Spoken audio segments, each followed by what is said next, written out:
video, we're going to be learning about list comprehensions with conditionals, which we can use to filter out some elements while we're putting them into a new list using list comprehensions. So let's say you've got some ages of your friends and you want to get only the odd ages. You could do something like odds equal age for age in ages, and that is a list comprehension that puts the value age for age, which is the new variable you're creating, in the ages list. So it's going to put every age in the ages list into a new list that you're calling odds. What you can do is, if you wanted to get only the odd ages, you can actually put an if statement at the end, if age modulus 2 equal 1. And what this is going to do is it's going to put this value into the new list if this conditional is true. And if this conditional is false, then it's not going to put the value in. So if we run that, you'll see 35, 27, and 21, which are the odd ages in the original list. Now, I appreciate that as soon as you start putting conditionals into a list comprehension, it does get a little bit more cluttered because you have the for keyword, in keyword, and if keyword all in one line. So something you have to be careful with when you're writing list comprehensions is that if it's getting too long and too complicated, you can split things out and move them outside the list comprehension, or you can just use a normal for loop like we learned in the last video to add to a new list. That can reduce the cognitive load on your brain because it can make the code a bit easier to read. So list comprehensions are good when they are kept simple and they help your code, but if they're too complicated, they can actually detract from your code. Let's say you've got the names of some friends and they are in a mix of uppercase and lowercase spelling, and then you've got another list of guests that have come to one of your parties. We're going to turn every friend in our friends list into lowercase so that we can easily compare them with our guests. But if we wanted to compare, now let's say we want a final list of those friends that have come to your party. So there are two approaches. The first approach is that you can turn all of these guests into lowercase as well. So you can do guests lower equal g lower for g in guests. So now you have two lowercase lists. If you turn both of these into sets by actually passing them through the set function, then you could print the intersection of the two. So friends lower dot intersection with guests lower. And this would give you those friends that are here and also here, which are Charlie and Rolf. So this is one way to do it. But it's a bit more difficult to get these names out as capital C and capital R, because in the sets you've got them all as lowercase. So instead, we're not going to use sets for our approach, and we're going to use a list comprehension. We will create a present friends list.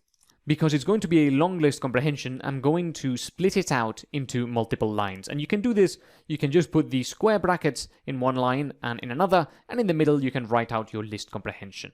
And what I'm going to do is I'm going to put the name for name in guests if the name dot lower is in friends lower. And what this allows me to do is put each of the names of the guests inside my new list if that name turned to lowercase is in my friends lower list. And of course, instead of just name, I can do name.title. If we print this out, you'll see the output here, which is Rolf and Charlie. Another benefit of this that might be a benefit or it might be irrelevant for your program is that the output is in order of the guests, so Rolf and then Charlie. When you turn these into sets, they lose the order. So potentially if this order had some sort of meaning in your program, such as who arrived first or something like that, then you would get to keep that if you use lists, but you wouldn't get to keep that if you use sets. As an aside, here's something that you probably should never do, which is nest list comprehensions one inside of another. Here you've got friends lower, which you know is this list comprehension here, which turns each friend into their lowercase variant. But you actually don't have to define a variable. You can just copy it and paste it in there and delete this variable entirely. But as you can see, this is a very dangerous thing to be doing, because it quickly becomes unreadable. Splitting things out into variables is almost always the better choice, because it's going to make your code more readable. If you do have a long list comprehension where one line is not enough, you can split it further into something like this. It's usual to have the first line as the new thing that you want to put into your list.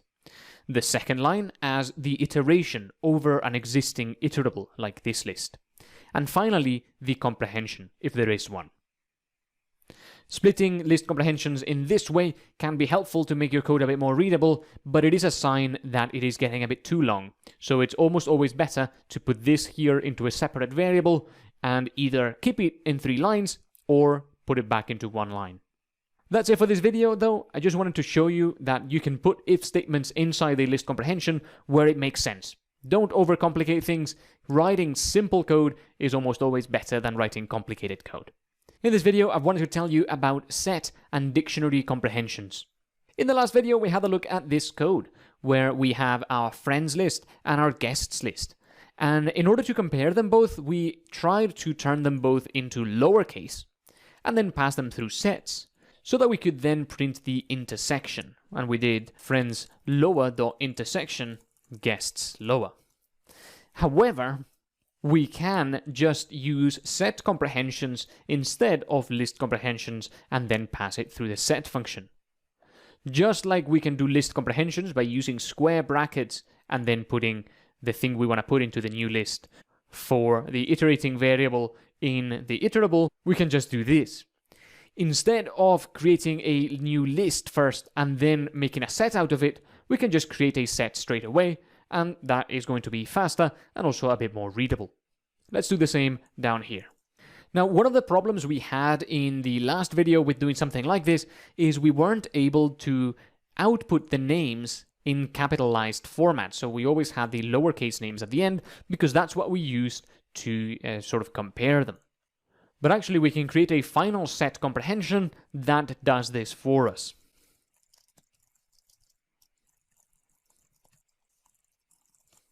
So what I've got here is a third set comprehension that puts the name turned into title case for the name in the intersection.